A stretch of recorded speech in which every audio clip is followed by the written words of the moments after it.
الحمد لله وكفى وسلام على عباده الذين اصطفى أما بعد فأعوذ بالله من الشيطان الرجيم بسم الله الرحمن الرحيم إن الله يأمر بالعدل والإحسان وإيتاء ذي القربى وينهى عن الفحشاء والمنكر والبغي يعظكم لعلكم تذكرون صدق الله مولانا العظيم وصدق رسوله النبي الكريم ونحن على ذلك لمن الشاهدين والشاكرين والحمد لله رب العالمين اللهم صل على سيدنا مولانا محمد النبي الأمي وعلى آله وسلم تسليما كثيرا كثيرا اللهم رب الحل والحرام ورب البيت الحرام ورب الركن والمقام أبلغ لروح سيدنا مولانا محمد منا السلام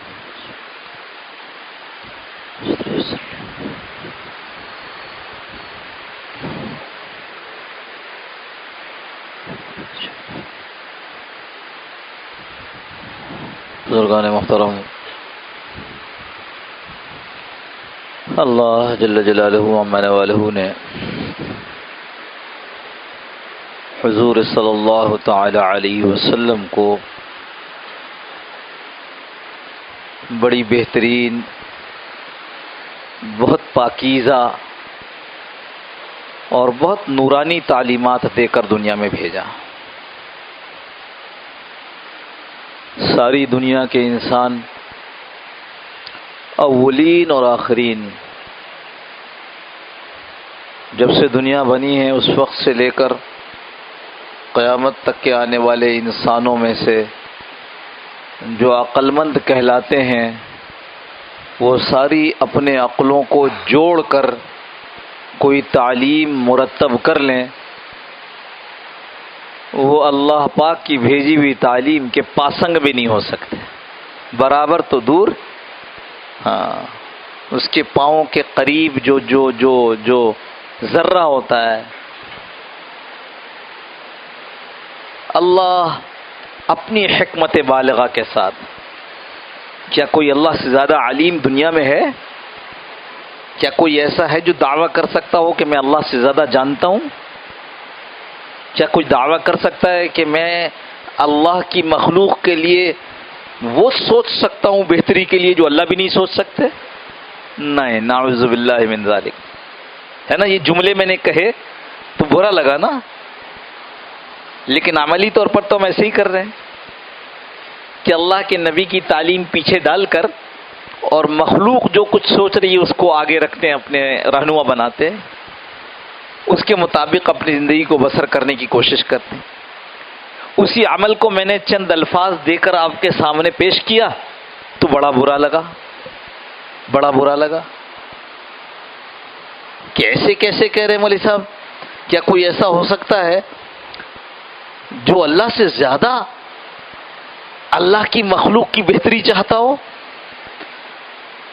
جو اللہ سے زیادہ بہتر طریقہ تجویز کر سکتا ہو اس مخلوق کے لیے؟ میں نے جب الفاظ دیے، اس کو تو برا لگ رہا ہے نا، کہنے میں تو برا لگ رہا ہے، سننے میں برا لگ رہا ہے۔ یہ کیا بات کر رہے ہو؟ ایسا کون ہوگا اس دنیا میں جو یہ کہے کہ اللہ کی مخلوق کے لیے میں اللہ سے زیادہ خیر خواہ ہوں؟ نہیں کہہ سکتا کوئی، لیکن عملی طور پر ہم ایسا ہی کر رہے ہیں، عملی طور پر ہم بالکل یہی کر رہے ہیں۔ جب کوئی مسئلہ، جب کوئی چیز ہمارے سامنے آتی ہے تو بجائے اس کے کہ ہم یہ دیکھیں کہ میرا اللہ اس بارے میں کیا کہہ رہا ہے، اللہ جو کچھ کہتے ہیں وہ ہم تک کون پہنچاتا ہے؟ انبیاء علیہ السلام، اور ہم امت محمدیہ ہم تک کس نے پہنچایا؟ محمد صلی اللہ تعالی علیہ وسلم، قرآن اور حدیث کے ذریعے۔ تو بجائے اس کے کہ ہم یہ دیکھیں کہ اللہ نے حضرت رسول کریم صلی اللہ تعالی علیہ وسلم کے ذریعے ہم تک کیا پہنچایا اس معاملے میں، وہ کیا فرماتے ہیں، ہمیں اس مسئلے سے کیسے باہر آنا چاہیے، اس کے بجائے ہم یہ دیکھتے ہیں کہ مخلوق کیا کہہ رہی ہے، فلانے کیا کہتے ہیں اس سلسلے میں۔ ہاں، وہ جن سے ہمارا ایمان جوڑا ہوا ہے، فلانا ہمیں کھلاتا ہے، فلانا ہمیں پلاتا ہے، فلانا اگر امداد بند کر دے تو بھوکوں مر جائیں گے، فلانا اگر ہماری امداد بند کر دے تو ہم اسلحے کے بغیر ہو جائیں گے، فلانا ہمارے خلاف ہو جائے تو ہم دنیا میں جی نہیں سکیں گے، اس فلانے کی طرف دیکھ رہے ہوتے ہیں۔ ہمارے 4-5 جمعے ہم نے آپ سے حیا کے متعلق بات کی کہ بھائی یہ حیا ہے جو لباس میں اختیار کرنی ہے، یہ حیا ہے جو طور طریقوں میں اختیار کرنی ہے، یہ حیا ہے جو آنکھوں سے جھلکنی چاہیے، یہ حیا ہے جس کو اپنے لفظوں سے ظاہر ہونا چاہیے، یعنی فحش گوئی سے منع ہونا چاہیے۔ بہت ساری تفصیل آپ کو ان پچھلے گزشتہ کئی جمعوں میں کر چکے ہم، اور مقصود یہ تھا جس کو آج ہم ختم کر رہے ہیں، بات کو اپنی سمیٹ رہے ہیں، کہ یہ ایک بات چل پڑی کہ جو وحشت، جو نفسانیت، جو درندگی اس معاشرے میں، مسلمانوں والے معاشرے میں جنم لے رہی ہے، اس کا علاج کیا ہے؟ ہم نے آپ کو بہت ساری باتیں حیا سے متعلق بتلا دی ہیں۔ مجھے چونکہ یاد نہیں رہتا، بہت کچھ لکھا تھا اخبار نے، میں نے اس میں کچھ چیزیں نشان زد کر دی ہیں تاکہ آپ کے سامنے میں پڑھ کر سنا سکوں۔ یہ وہ ہے جو اللہ اور اس کے رسول کو چھوڑ کر ہم کرنے کی کوشش میں لگے ہوئے ہیں، یا یوں سمجھو باطل ہمیں اس پر لگا رہا ہے۔ لکھا ہے زینب کے بہیمانہ قتل کے بعد ایک بچی کا قتل ہوا، آسمان سر پر اٹھایا گیا، واقعی بات تو ایسی ہی تھی کہ جس کے لیے سوچ میں پڑ جائے آدمی۔ لیکن یہ جو 4 جمعے ہم نے گزارے 5، اس میں ہم نے آپ سے کوشش کی کہ ہم آپ کو اس پر لائیں جو اللہ اور اس کا رسول کہہ رہا ہے صلی اللہ تعالی علیہ وسلم۔ یہ اخبار میں وہ آیا جو باطل ہمیں اور ہماری حکومتوں کو اور ہماری NGOs کو پٹی پڑھا رہا ہے کہ یوں کر لو۔ لکھا ہے زینب کے بہیمانہ قتل کے بعد اس ملک میں گزشتہ 2 دہائیوں سے، یعنی 20 سال سے، مغربی سرمایہ اور ڈونرز کی مدد سے جنم لینے والا ایک طبقہ نصاب تعلیم پر ایک ایجنڈے کے تحت حملہ آور ہونے کے لیے میدان عمل میں نکل آیا ہے۔ یہ طبقہ، جسے عرف عام میں سول سوسائٹی کہتے ہیں، اس نے تمام محاذوں سے حملہ شروع کر دیا۔ سوشل میڈیا، جو کہ ان کا خاص میدان ہے، اس میں مغرب کے نیم برہنہ ساحلوں کی تصویریں یا ویڈیو لگا کر اوپر یہ عبارت تحریر کی جاتی ہے کہ دیکھو یہاں کوئی جنسی زیادتی یا تشدد کیوں نہیں کرتا۔ حالانکہ عجیب بات یہ ہے کہ وہاں ہم سے زیادہ ہوتا ہے، لیکن وہاں چونکہ بالرضا ہوتا ہے، آپس کے موافقت سے ہوتا ہے، اس لیے اس کو تھانے میں کیوں رپورٹ کیا جائے گا، اس کو کیوں برا سمجھا جائے گا۔ آگے لکھتے ہیں کبھی مغرب کے جرم کی تفتیش اور مجرم تک پہنچنے کی صلاحیت کی تعریف کی جاتی ہے، تو کہیں اس معاشرے میں عورت کے ہر کاروباری زندگی میں بلا روک ٹوک شرکت کی تعریف کی جاتی ہے۔ یہ ایک حملہ ہے۔ دوسرا حملہ اخبار اور الیکٹرانک میڈیا کے ذریعے کیا جا رہا ہے، اور اس میں پاکستانی معاشرے کو ایک بیمار، گھٹن زدہ، فرسودہ معاشرہ قرار دے کر بچوں پر جنسی حملوں کی بنیادی وجہ علم اور معلومات کی کمی اور خواتین یا بچیوں میں اپنے تحفظ کے لیے آگہی کے فقدان بتایا جاتا ہے۔ اللہ سے نہیں پوچھ رہے کہ اللہ اس کا کیا حل ہے، یہ کیوں ہو رہا ہے ہمارے ہاں۔ صرف ملک کو، ہمارے پاکستان کو بدنام کرنے کے لیے اس ملک کے معاشرے کو ایسا دکھایا جاتا ہے جیسے یہاں سے یہی کچھ ہوتا ہے۔ ایسا نہیں ہے، ہم اسی معاشرے میں رہتے ہیں، آپ جانتے ہیں کہ ایسے گندی ذہنیت رکھنے والے ہمارے ہاں ہزاروں یا لاکھوں میں سے کتنے ہیں، اور وہ بھی آپ کے خراب کیے ہوئے انٹرنیٹ اور چینلز کے خراب کیے ہوئے۔ تیسرا حملہ سیاسی سطح پر کیا گیا، جہاں قائل کر لیا گیا کہ اگر اسکولوں میں بھی ویسی ہی جنسی تعلیم دی جائے جیسی یورپ اور امریکہ میں دی جاتی ہے تو پاکستان کی بچیاں اس خوفناک عمل سے بچ سکتی ہیں۔ اس طرح تعلیم کا نصاب مرتب کرنے کے لیے پاکستان میں کئی NGOs گزشتہ سالوں سے کام کر رہے ہیں، کئی سالوں سے۔ ان تمام NGOs کو جنسی تعلیم کے اس نصاب کو مرتب کرنے کے لیے رقم یورپی ممالک کے سفارت خانے فراہم کرتے ہیں۔ یا پھر وہ ڈونرز، یعنی وہ کیا کہیں گے، ڈونر، عطیہ دینے والے، جو پوری دنیا میں اپنے ایجنڈے کی تکمیل چاہتے ہیں. ان تمام این جی اوز نے زینب قتل کے واقعے کے بعد اپنے مال کو بیچنے کے لیے پاکستانی شوبز کے اداکاروں، اداکاراؤں، گلوکاروں اور ماڈلز کا سہارا لیا. یعنی وہ بھی آ کر یہ ہمیں سبق پڑھا رہی ہیں اخلاقیات کا.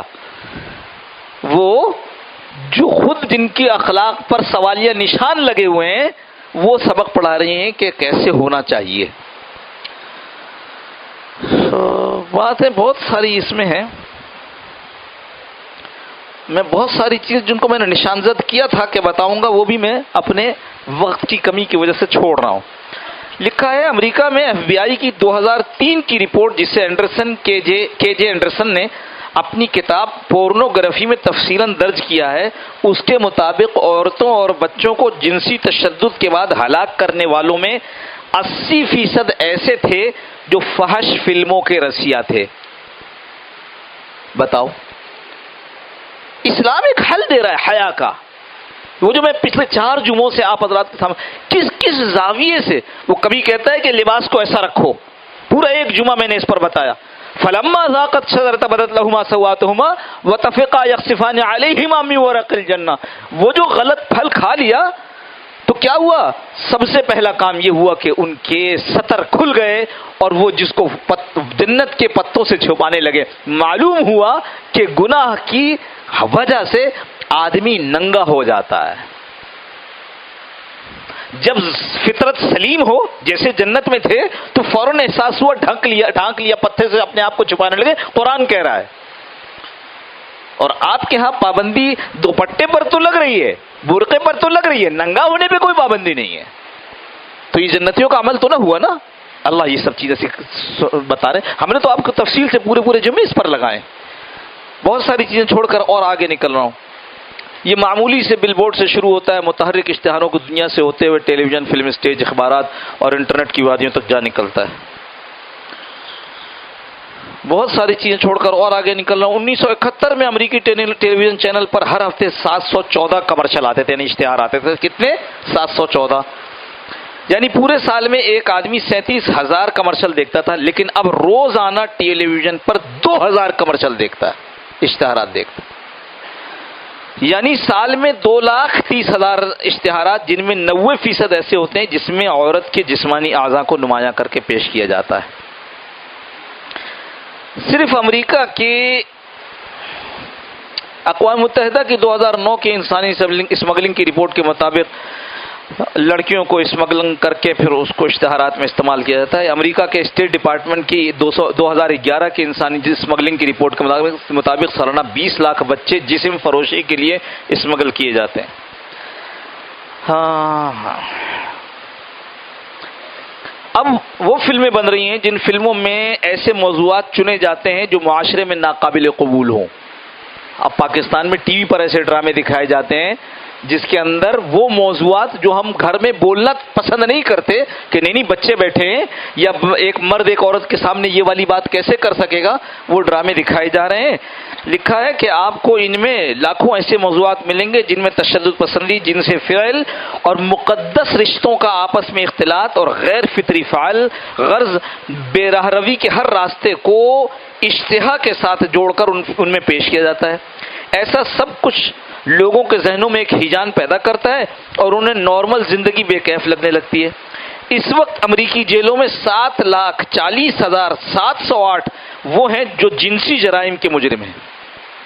جہاں سیکس ایجوکیشن اور جنسی تعلیم، جہاں آپ کہہ رہے ہیں کہ وہاں ہونے سے کچھ نہیں ہو رہا اس لیے یہاں شروع کر دو، وہاں جہاں برسوں سے ہو رہا ہے وہاں 7,40,708 جنسی جرائم کے مجرم ہیں، اور ان سے 3 گنا زیادہ وہ ہیں جو ہلکے جرم کی وجہ سے ابھی کیونکہ ثابت نہیں ہوا پورا تو اس لیے عدالت کی نگرانی میں ہیں، اور ان دونوں کو ملا کر ان سے 3 گنا زیادہ وہ ہیں جن پر پولیس ابھی پہنچ نہیں سکتی.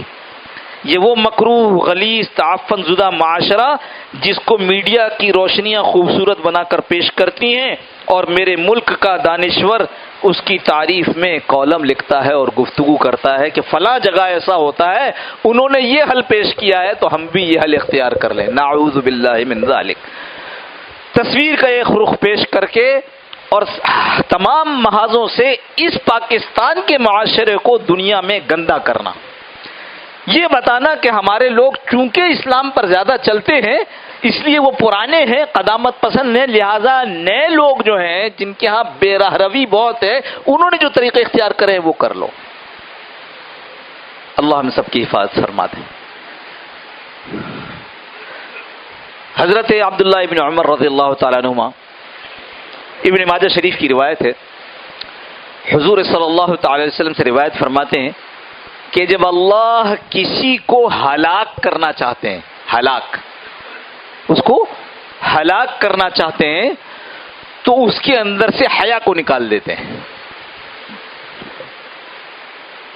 اور جب حیا کو نکالتے ہیں تو اس کی وجہ سے یہ آدمی لوگوں کے سے بغض رکھنے لگتا ہے اور لوگ اس سے بغض رکھنے لگتے ہیں۔ کیسا عجیب آدمی ہے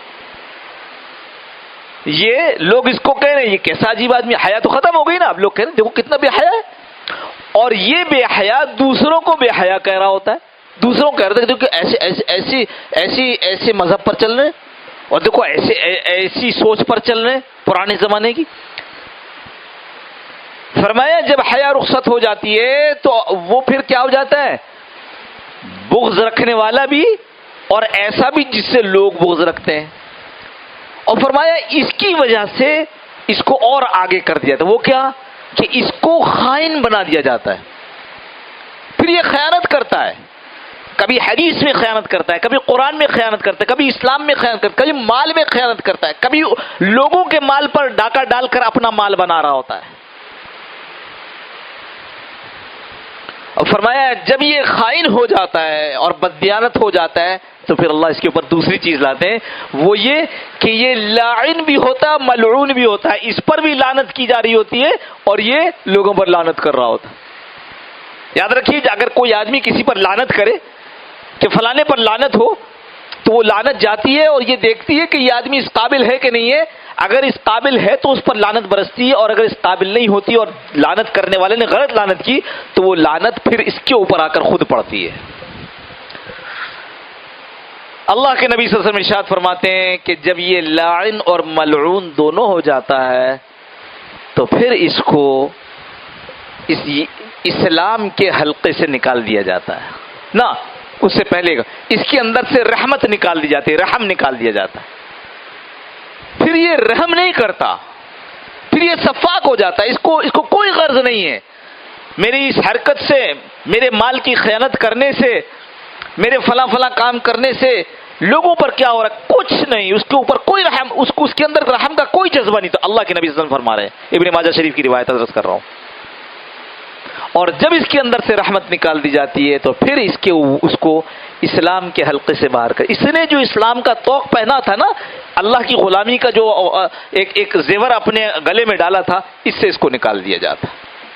یہاں پر حدیث ختم ہوتی ہے۔ اب میں اس سے آگے ایک بات کہتا ہوں، یہی تو وہ بات ہے کہ جو اسلام سے محروم کر دیا گیا اس کے ہلاکت میں کیا تردد رہ گیا؟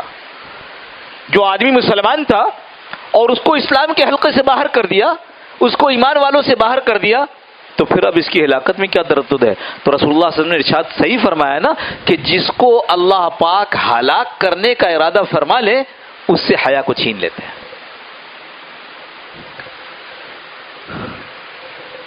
ایک اور حدیث مشکات شریف میں ہے بڑی عجیب، جو ہمارے کام کی پانچوں جمعوں کا خلاصہ عرض کر رہا ہوں، اس کے سمجھانے کی ضرورت نہیں ہے، صرف حدیث عرض کروں گا تو آپ کو سمجھ میں آ جائے گا۔ فرمایا کہ حضرت رسول کریم صلی اللہ تعالی علیہ وسلم اپنے صحابہ کے ساتھ بیٹھے ہوئے تھے، تو فرمایا کہ صحابہ کو کہ اللہ سے ایسے حیا کرو جیسے اس سے حیا کرنے کا حق ہے۔ میں نے آپ سے عرض کیا تھا نا، حیا تو کئی قسم کی ہے، اللہ حیا کرتے ہیں، اللہ حیا کرتے ہیں، کیسے کرتے ہیں اللہ کو معلوم، سمجھایا اللہ نے کیسے کہ حدیث میں یہ آ گیا کہ جب کوئی بندہ اللہ سے مانگنے کے لیے اپنے ہاتھوں کو اٹھاتا ہے تو اللہ تعالیٰ کو وہ ہاتھ خالی لوٹانے سے حیا آتی ہے۔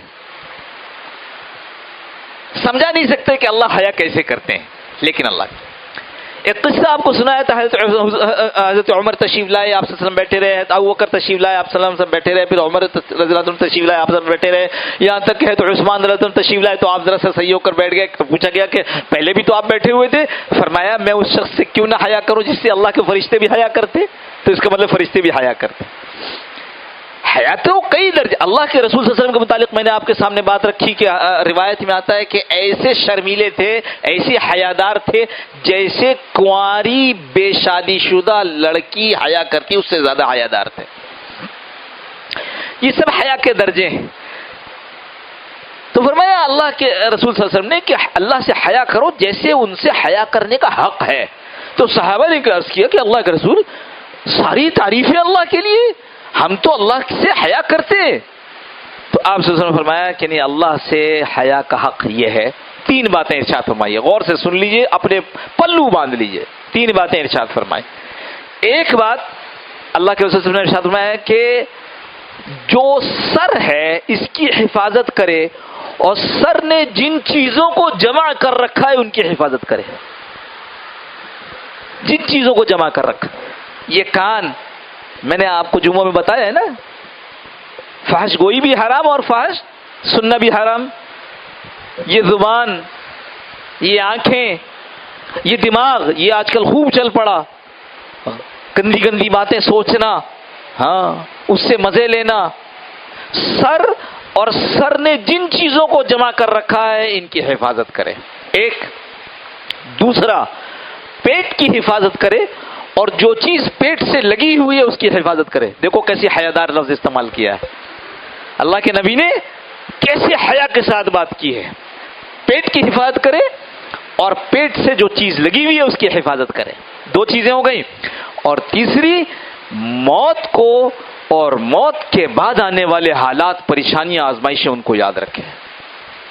اور اس کے آگے نبی صلی اللہ علیہ وسلم نے ایک جملہ عجیب ارشاد فرمایا، خلاصہ کر دیا ہے کہ جو موت کے بعد آنے والی حالات یعنی آخرت کو یاد رکھے گا وہ تو دنیا کی زیب و زینت سے اپنے آپ کو دور کر لے گا.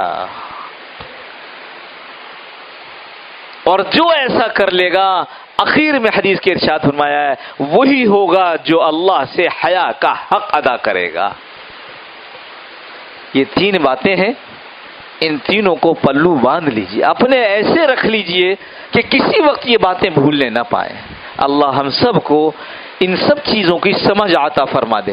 یہ اتنے جمعے میں نے اس لیے لگائے کہ میں کم از کم یہ آپ کے سامنے رکھ سکوں کہ جو میڈیا مسلسل اس طرح کی باتیں ہم تک آپ تک پہنچا رہا ہے اس میں آپ کا ہمارا ذہن صاف ہو جائے.